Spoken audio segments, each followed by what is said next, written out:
For Thursday morning here in Lagos. Good morning, everyone, and welcome to the program. I am Nifemi Oguntoye. Just yesterday, we were told that 17 persons have been reportedly killed in an attack launched by armed bandits in two villages in Katsina State. And that seemed to be the story that we have had to read over the months as regards insecurity in some parts of the country, from armed banditry to kidnapping for ransom, and of course the issue of insurgency in the north. Well, we'll be talking much more about that in the course of the program, but we must tell you, yesterday we mentioned that we had issues with our Airtel line, and interestingly, they got to us. Thankfully, that line is back, and we're looking forward to have you call in the course of the program. Let me introduce my guest to you this morning. Chukwu Nwoko is a publisher and social commentator. Good morning and welcome to the program. Good morning to you. Tony Ofoyeton, lawyer and DJ International Institute of Professional Security. Thank you for coming as well. Good morning. Thank you. It appears the gains that have been made in the first 2 years of this administration as regards security is being eroded by the upsurge that we have recorded in recent time. Do we understand precisely what is the cause of these challenges? Absolutely. From my perspective, I have had the opportunity of, speaking on the same subject matter shortly after the 2015 elections. As activities leading to 2009 elections came, I also had the opportunity of mentioning, you can't, these things are being perpetrated by human beings. The issue of insecurity is not new. What is very important to note is the fact that we've grown in population, resources are scarce, but above all, our kind of politics is what I believe is endangering, causing this problem. Politics cannot, from my perspective, cannot be left out of it. When you know that when you mention politics, you are talking about politicians. I think that the space is not enough for all the politicians. So every time you have an election, you have people who lose elections. You have those who cannot take it lightly. You have those who can never contest election because they do not have the adequate qualifications. And they know that about themselves and all that. But they have a way of wanting to be in the corridors of power. There are those who are seeking for direct access to that scarce resources that we have. Interestingly, Africa, and Nigeria particularly, is one of the blessed countries in the world where you still have natural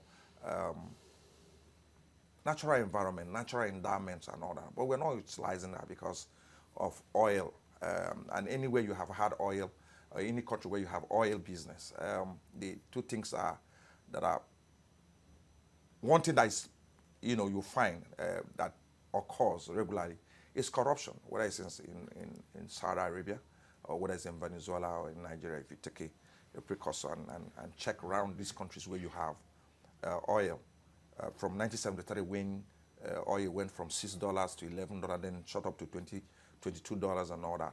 The world has not known peace. Nigeria enjoyed peace temporarily, resulting from that upsurge from $6 to $11 to $20. We had to dodge in 1973 because of the actions that took place in Saudi Arabia. So that inflow of funds eventually resulted in corruption. And you know that corruption has given birth to so many things. And Nigeria is not the same the way it used to be, where you can leave your door unlocked, where you can trust your neighbors and all that. We've grown, the population size has increased and continues to increase and all. So these are the necessary setbacks that you are likely to find. But what is dangerous, is that in all of these things that has happened and all the benefits that are accrued from oil, because it's not only the negative, like corruption that has occurred, we have made money, and the people have not been well taken care of. Perhaps what makes it even more complicated is the hydra-headed nature of the insecurity in this part of the world. But do you agree with him, Tony? Politics and perhaps the fact that we're blessed with oil is at the root of what we're experiencing right now? Well, the contemporary security challenge we have is not basically a core political challenge. I agree to the extent that when you have a vulnerability, the tendency is that the threat of politics can exploit that vulnerability. And that is when you now begin to see politicians wooing, the Almajiris and the like, telling them what they would like to hear, using the platform of religion to tell them what they would like to hear, without them knowing what they have at the back of their mind. Now, that is a narrative which, of course, has its own high level of probability. But as it is now, if you look at what is happening, especially in the Nigerian narrative, I will tell you, without sounding like a prophet of doom, that the security agencies has not been as proactive as expected. They've tried their best because they've also lost a lot of men, gallant men. But wars, the guerrilla warfare is a little bit different from the conventional warfare. Guerrilla warfare is more of a strategic approach. I get your point precisely, but before we get there, I just want to get your idea as regards what could be the source of this. He mentioned politics, he mentioned corruption. Do you think there are other factors that could be responsible for the hydra-headed nature also mentioned of insecurity? leadership failure. Apparently. No, there are many factors. He has mentioned 3, which are very germane. Leadership failure, to me, is central in all. I also added religious fanaticism to it. Ethnicity, of course, international influence, negative international influence. Now, I wanted to say something very quickly, and I just hope that the government will be proactive enough to understand the depth of what I am about to say. If the security agency do not do something fast as possible, Nigeria may degenerate to what they can no longer be able to handle. Now, what I mean is this. We already have crisis of the oil boom and trying to manage the violence attached to the oil. Now, what is happening now is the addition of gold and diamond in Zamfara and Kaduna. Now, there are 24 solid mineral resources in Nigeria at commercial quantity. That's why when he said Nigeria lives in the midst of enormous wealth, unthinkable wealth, and foreign countries know this. We have some of these materials that they don't have. And what I expect government to do now, so that we avoid what is happening in Democratic Republic of Congo and the like, which is said to be the richest country in Africa and the poorest country in Africa. Because at the end of the day, let me tell you what most likely will happen. What most likely will happen is that there will be a militia built by foreign governments. Then the foreign government will use it against your own military. The idea the idea of having a negative international, how did you put it the other time? Influence is at best a conspiracy theory. But what we know right now is that about 4 days ago, there was an article by one Karen Golden from the UK that surfaced online, and he's of the opinion that the federal government should name Amnesty International as Nigeria's second terrorist organization. According to him, they have come up with selective reports that has capacity to worsen security situation in this part of the world. I agree with that report perfectly. What are your thoughts about that? I don't have, if you just look back at all my opinion about Amnesty International in this station, it has been very consistent. Very consistent. As far as I'm concerned, I expect that by now, our own security agency should be able to profile Amnesty International and their roles in this country. But does that take away from them the allegations of human rights abuse, even in the prosecution of our security fight? Now, when you talk about human rights abuses, whose right? Let's look at it from that angle. Whose right? In as much as we agree that there are rules of engagement, are you there with me? But you should be able to balance your report. To what extent have you been able to give reports about the dastardly and wicked act of Boko Haram against the military? To what extent have you been able to come all out to condemn the activities of terrorists in Nigeria? Have you done that? The answer is no. The only report you keep giving is that the military are high-handed and the like. And don't forget that this thing has a psychological demoralization on the military. It's all right. Let me get Chick's opinion about this, because you recall that recently a group of traditional rulers in some part of the country accused the Air Force of killing innocent people during one of their raids. We also seem to have a rich history where the military had come out to acknowledge that indeed we were culpable and complicit as regards some striking innocent areas. The issue of Amnesty International, I mean, everybody knows that there is no organization, no sane organization in the world that will support a terrorist group. But there's also need to check how this war is being prosecuted. What are your thoughts about this? I agree with you that no sane international NGO or organization will be seen to support terrorist organization. But for people like himself and other Nigerians, I think that they haven't had the opportunity of hearing Amnesty International criticize these terrorist organizations the way they have dealt with government agencies and all that. Because really, what you and I have today is the functionality of those government agencies. When they stop to exist, now they exist and we have the kind of challenges that we have. So imagine where they no longer exist or they are paralyzed because of this type of sentiments that are being put out there by Amnesty International. By the way, you and I, the only thing we have together today is Nigeria. And those agencies, we must support them in any way we can, because they are first Nigerians. With their first Nigerian, they love this country. They should protect us. Now, if they have innocent people killed and you have those unwarranted casualties, it's something that can be dealt with. It's something that can be corrected.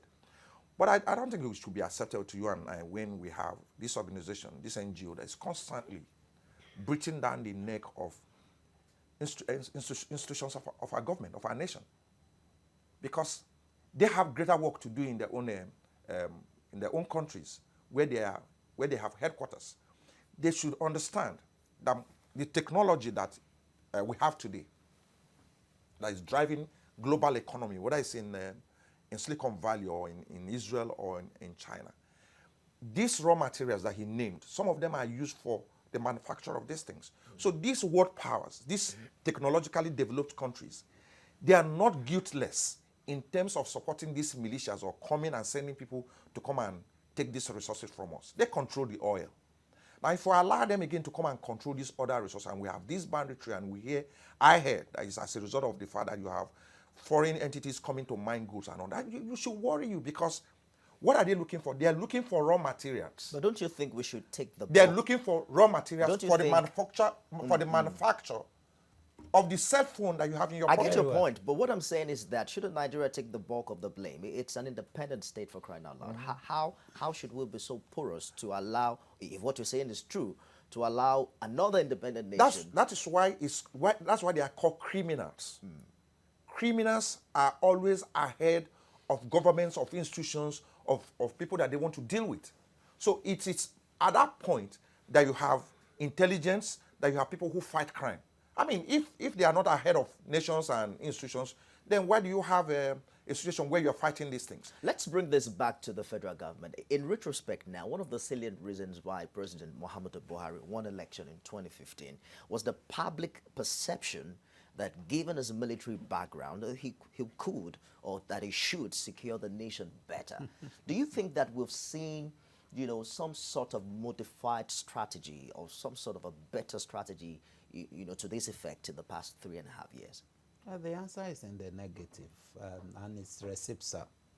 It's something that you and I can see.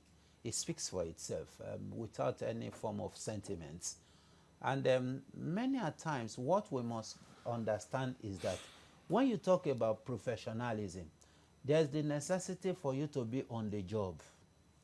Now, if you leave a particular profession for some time, and you are not practicing that profession for some time, now you now come, or there's necessity for you to now do something similar, you need to go back for training or retraining before you can come back to...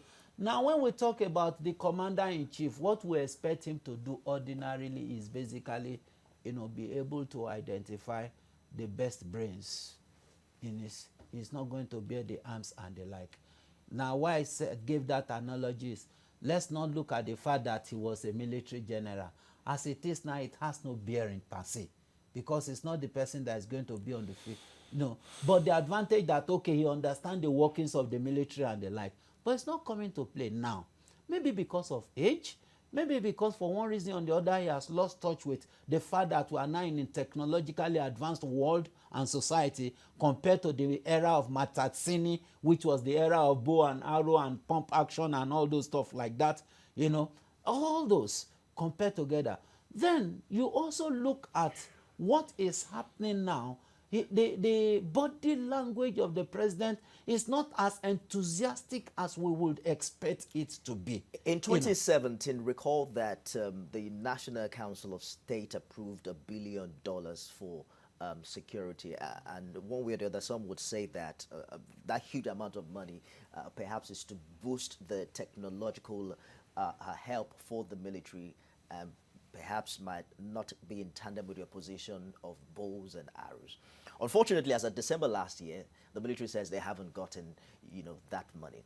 But there are many people who are concerned about the service chiefs. We've read a lot of articles saying that why is the president keeping them for so long if there hasn't been so much improvement in security, as it were? What are your thoughts? I have heard that argument, and I have heard all kinds of expressions like recently security architecture has been a slogan and all that. I am in tandem with anything that will provide security for us as a nation and all that. But basically, you and I have some level of security that we have to provide for ourselves. You don't need to be a military officer to provide security for yourself and your family. Same for him and myself. This organization has some level of security. You don't come into these premises without being checked and all that. So I'm saying that security is everybody's business. Now, if they want to change the service chiefs and all that, I wonder where you're going to get the rest from. Are you going to get to swap them with people from Israel and all that? I think that we need to change our attitude towards security, make security our business, because like I said, the population has grown. There's job scarcity, a position that is reserved for 10 people, you have millions of Nigerians. Those things, we must first understand them and learn and agree on how to provide for ourselves so that there will be peace. We need to provide housing. Opportunity cost does not exist anymore in our economic life anymore. So changing the service chiefs, I don't have any problem with it as far as it solves the problem. But I think that they have been changed in the past. Has it solved the problem? I think that what we need to do is, as Nigerians, recognize that we are Nigerians first. That we also owe ourselves responsibilities. And for these guys who are causing this problem, you need to have a rethink. Do you understand what I'm saying? You cannot, for your selfish reason, for your greed, for obvious lack of scarcity and economic well-being, then jeopardize the life of people, because it doesn't make sense sometimes. But one point that we must go back to is the one major cause that we must always talk about, not just changing the service chiefs. The leadership gap that we have had is the reason why you have all these young people kidnapping people, being recruited by whoever is recruiting them to go and do this banditry and all that. There for too long, young people have been left in some part. In fact, everywhere in Lagos here, there's some part of Lagos you cannot go to. I can tell you, along the Ikorodu Road, there's a part of Lagos you cannot turn into. Why? Because we have left those youths unattended to for more than 30 years. And now they have become a problem. Drug has joined, it has become a mix. In the part of the problem, our youths have taken to drug. They're not eating well, they're smoking. I know what smoke and smoking a weed does to your mind when you have not eaten, and even when you have eaten.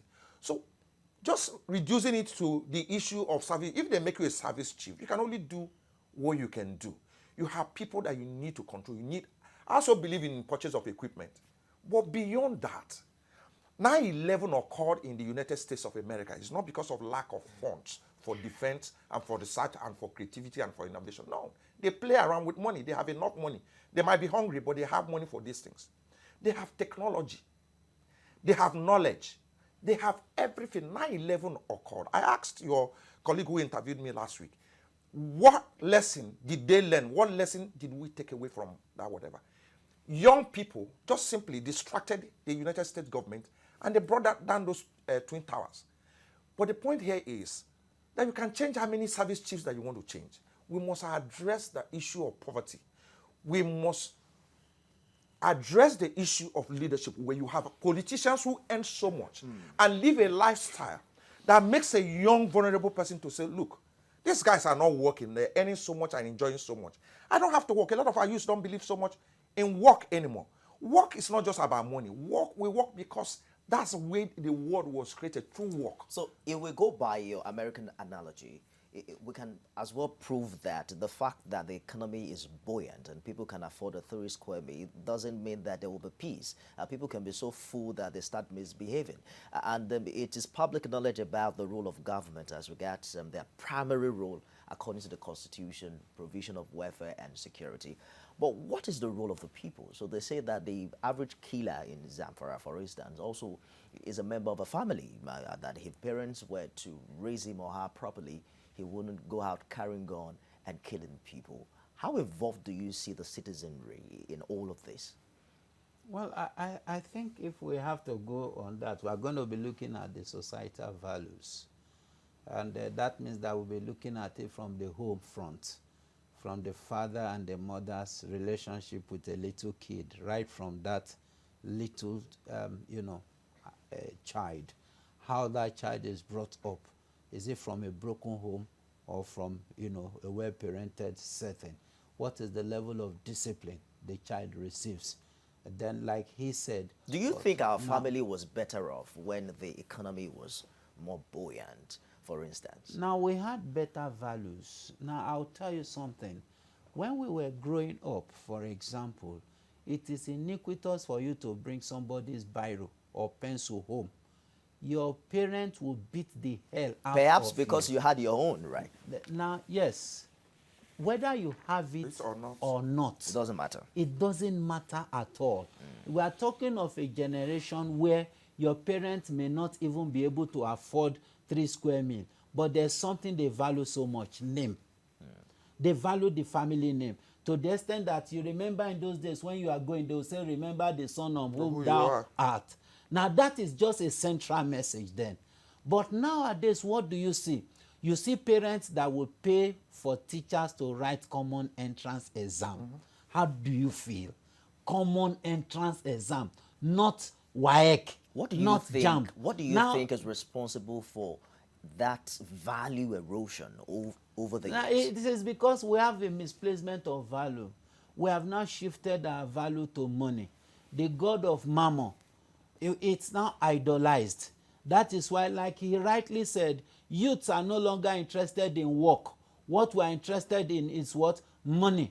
Money plus money equals to money. You see youths going to steal pants, going to steal pad, going to kill their girlfriend, all for ritual purposes.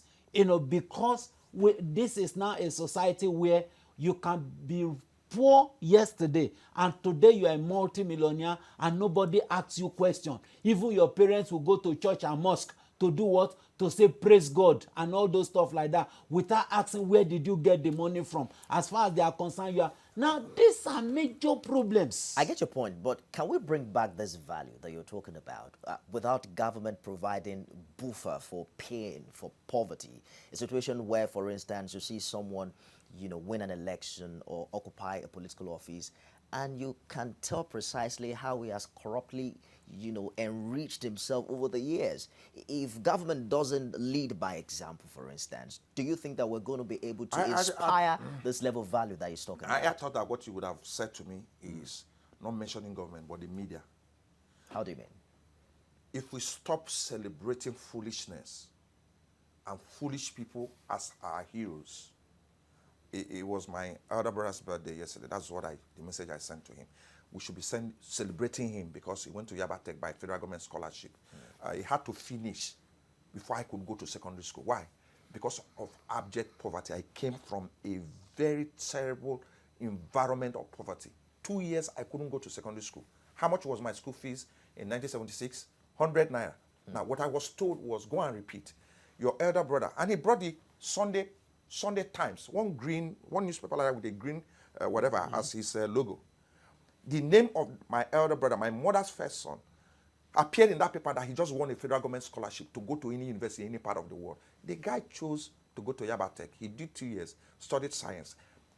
In 1976, he finished. While he was in school in Yaba Tech, Leventis offered him a job and gave him this Renault car, one funny-shaped Renault car, to work in any of their organizations. And the guy chose Coca-Cola and moved to Kaduna. Then he sent a letter home. Then it was a letter. He wrote a letter that I can now apply to go to secondary school. My school fees was 100 naira. Now, my mom couldn't afford, so we had to wait for this guy. He carried a burden as a first son, as a first child.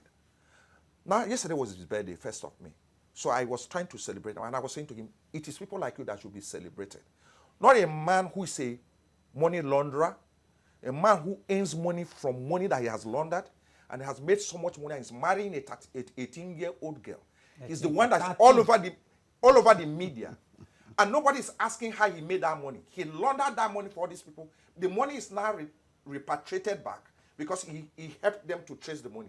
They have just paid him some huge amount of money as his gain for pointing out to the government where the money is.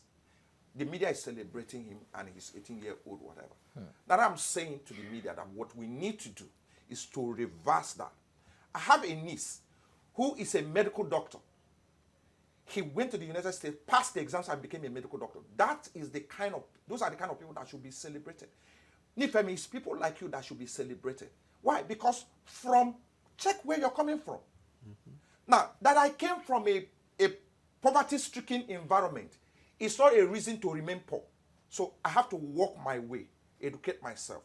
And as God will have it, there's an Android phone. I do my studies on the phone because I don't know what else. I'm old school maybe. I don't know what else to do with. But I go there and I study and I read just because there's a phone called Android phone that gives you access to knowledge. So I don't know why I should remain where I was in 1976 simply because that's what our youths and the media should promote.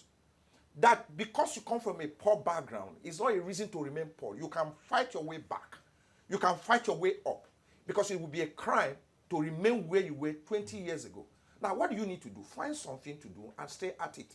The young man I came with that you saw me downstairs with, that's what he was talking to me about. And I said the same thing to him. You are doing okay. Be satisfied with what you are, but don't keep doing what you're doing because you're doing all right. It's all right. You don't have all the money in your pocket. It's not an indication that you're going to remain like this. Even nature will not tolerate that kind of situation. You will go up. So that is what you need to do as a media. It is not just government. Government itself needs to scrap our National Assembly. Because that's where part of the problem is coming from. We're going to get back to this conversation. Very interesting development this morning. There are young people out there who would also say that, what about those who have tried and then the system keeps frustrating them and they seem to see wrong and corruption taking its field at the highest echelon of government. But I understand that our phone line is back and we'll be able to take your calls after this break. So do join us again.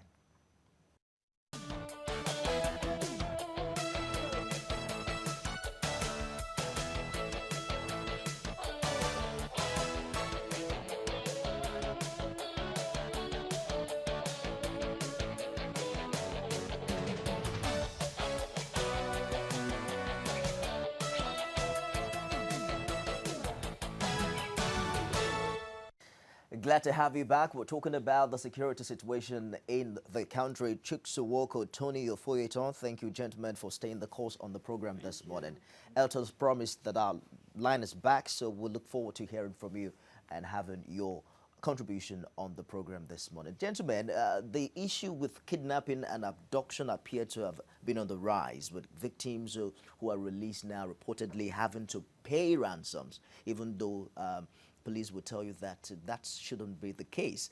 Remember Evans' apprehension, and it came with a lot of excitement that indeed the security infrastructure is doing well. But that doesn't seem to have struck a chord.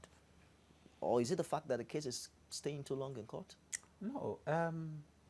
The Evans case was just one good situation that was badly managed by the police. To the extent that they turned a criminal to a celebrity overnight. And unfortunately, because of our judicial system, it's been, but that's not the issue.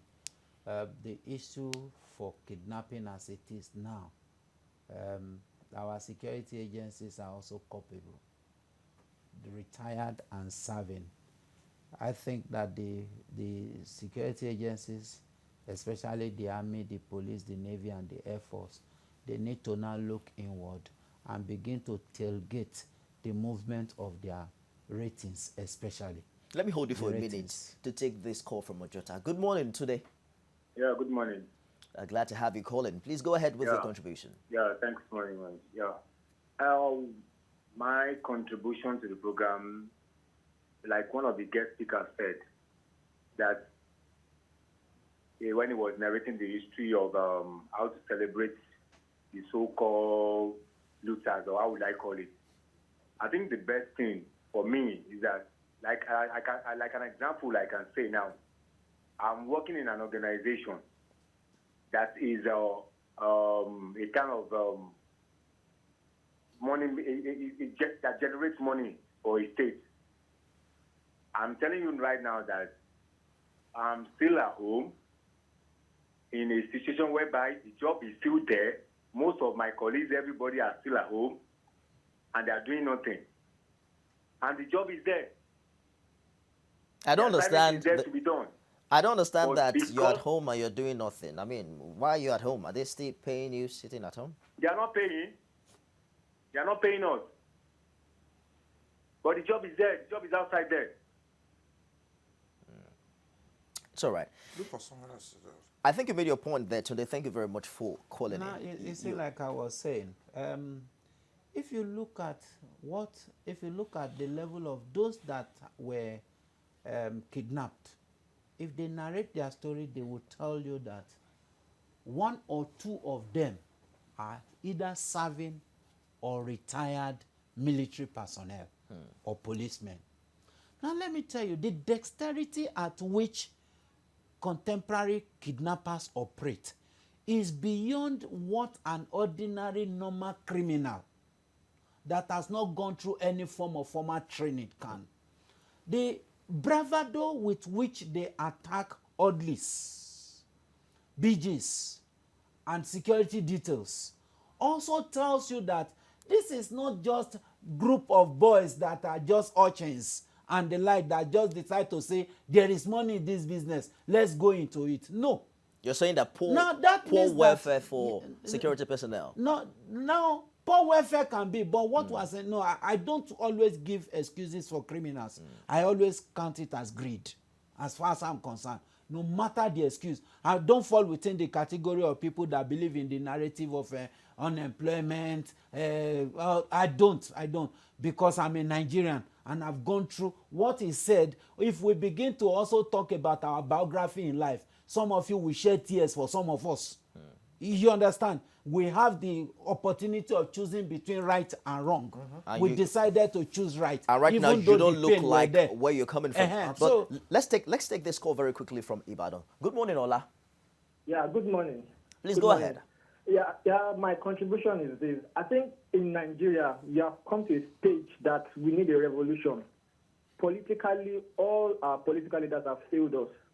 We need a sort of like a reconfiguration of this country that will cater for every error, every inadequacy that is actually experienced in this country.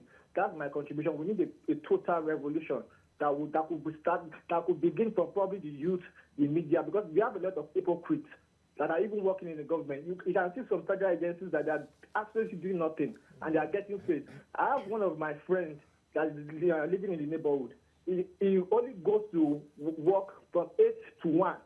Nothing, we just get the pay. Sometimes it doesn't even go to work. So there's something has to be done. Some people are actually hypocrite. They need to look into what is going on in this country. It's all right, Thank Ola. you very much. Thank you for calling in from Ibadan. I'm going to get back to you in a short while, Tony. But let's talk about, yesterday was May Day, and Labour leaders were of the opinion that the federal government needs to do something decisively about insecurity, even if it requires increasing the budget for internal security. Now, my question is, do we have a track record that shows us that spending more means having quality peace? For instance, the Dasuki Gate is one issue that has refused to end. We need to spend more, but how do we go about it, given the track record of corruption that we have? We have that culture of always throwing money at things. Every time we have a problem, we throw money at it. But I just gave you the example I gave you about the United States. The 9/11 happened. It wasn't because that's a result of scarce resources and all that. What happened to them was they have you have a few committed young men who mobilized and found their way, and that's what criminals do. They have a way of whatever. So what you need to do is raise men, talents, who we show dexterity, we show commitment and nationalism to fight back, to fight back. Like I said to you, when your colleague was talking to me, I mentioned a guy that I studied. His name is John O'Neill. This is the third time I'm mentioning his name. If you take your phone and study, he died. In fact, if you check YouTube, you guys actually see the elaborate burial ceremony that he was giving. Who is John O'Neill? John O'Neill was just a single man who was employed to work in FBI. He was an American, but he was different. He was just a terrorist chaser. And eventually he died in the circumstances that you won't believe. On top, inside that, one of the Twin Towers. He had resigned from FBI. 10 days after he resigned and he resumed work there, that thing happened and all that. So we have those talents and all that. It's not just money. Money is okay for you to acquire those equipment or whatever. But I think that those monies should have been deployed in providing housing for citizens, providing education. And making life a bit more comfortable. Let me hold you for a minute to take Okorafo's call from Aruchuku. Hello, good morning, Okorafo. Good morning, Mr. Nipe. Good morning, Barrister, and Chief Secretary in the studio. Good morning. Good morning. Morning, sir. You see, my brother, as long as our honorable members, the national senators, refuse to do the needful in their constitution, insecurity must continue without full stop. We are talking about poverty, hunger, and illiteracy, and they don't care about it, they overlook it. You see, Nigerians are ready for kidnapping or robbery to make quick or fast money. What do we do now? Solution. Nigerian government or everybody in this country, we should strategize our security system. Employ experts. The government should employ experts to fight out. Or we borrow from Israel. Now, you see, the Israeli brand of security is that a 6-year-old child is security conscious. But here in Nigeria, we don't care. You see, at that, the mother will be looking after calling the child or father if they send him out. But in Israel, a 6-year-old child, anytime you hear anything, you see that person taking good care of himself without waiting for the mother or father. But does it happen here in Nigeria? You don't care. Now you ask yourself, we saw what happened in Sri Lanka. How they employed their crack squad. What happened? As of yesterday, we have seen the report because there's no time to analyze it. That is what we're supposed to do. If I have my way, any state where they describe this or anything, all the security, I'll retire them or send them to wait. Because if we start doing that now, you see that everybody will sit up. Your chief executive will plan as you must do 24 hours doing your job, not waiting for your voice. What type of voice? Thanks so very much. Have a blessed day in Lagos. Thank you for your contribution. No, like I was saying, yes. If government had deployed the resources that we have into providing for citizens in the north, in Meduguri, in Kano, and all that, this thing that we have now will be minimized. I get your point. Let me bring in Tony very quickly. I'm wondering, where are the John O'Neills in the Nigerian police force, the army, and all of that? I don't want to believe they don't exist. Perhaps we're not the heroes of our forces, you know, people who will lay down their lives to protect the other person. But he is saying that the $1 billion, for instance, should be pumped into welfare for the people. But then, how do you also prosecute a war without spending money? On the other side, when you look at how much money we spend on insecurity, you begin to wonder how lucrative violence has become and how much we are making out of crisis. So it gives you the impression that some people would rather have this crisis go on Let me start by saying that security is expensive. $1 billion is nothing.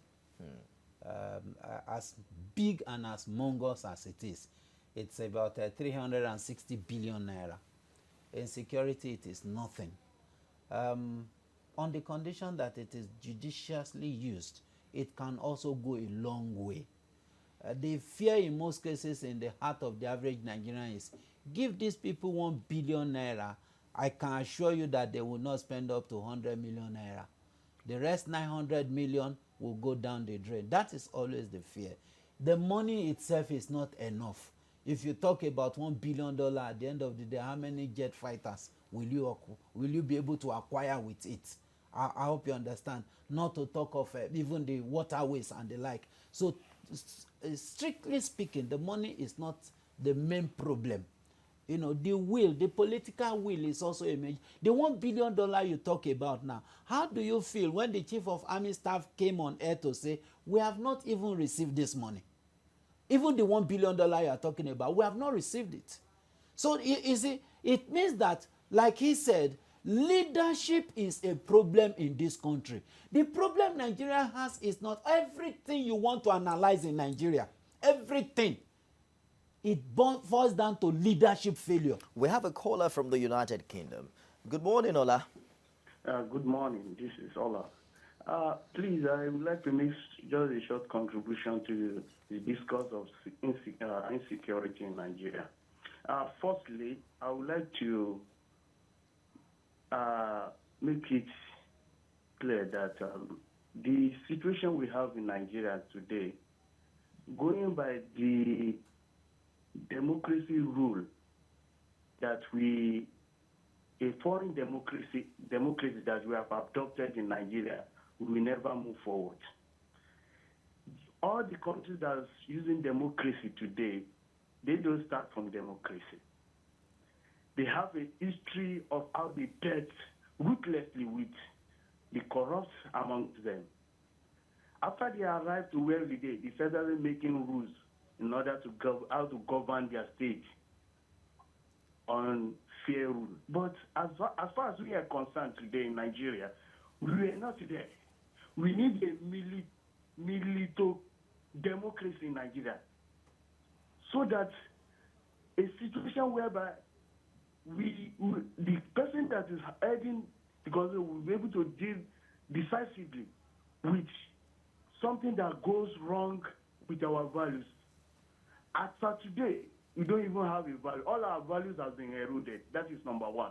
So if you have to go by the rule of democracy, I have not seen a country in the whole world that has developed to where they are today, using this present rule of democracy. That's number one. Number two is that one of your guests there mentioned how you media celebrate mediocres. You celebrated thieves. I find it difficult from Nigerian media to be bringing people like Chief Bode George on our TV after he has been sentenced. And we even put it there, elder statesman. People like that who have been convicted, although he has served his tenure, but he has been a criminal. He has been convicted. Why do you have to bring such a people as a role model for us? That's number two. And lastly, is that Chief Obafemi Awolowo said one thing. He said, the children of the poor that you refuse to educate today will eat the children of the elite tomorrow. And that is exactly what is happening with the insecurity today in Nigeria. Right. If you refuse to do, our elites refuse to do what that is the result of all what we are having today. That is my contribution. I think you made your point, Ola, or is it Ola, as you have pronounced it? The sound of military democracy sounds scary because we've had military era and we were not quite satisfied with what those individuals did with the veto power. But he mentioned how expensive fighting security is, the requirement for fighter jets and all of that. But do we really need all those?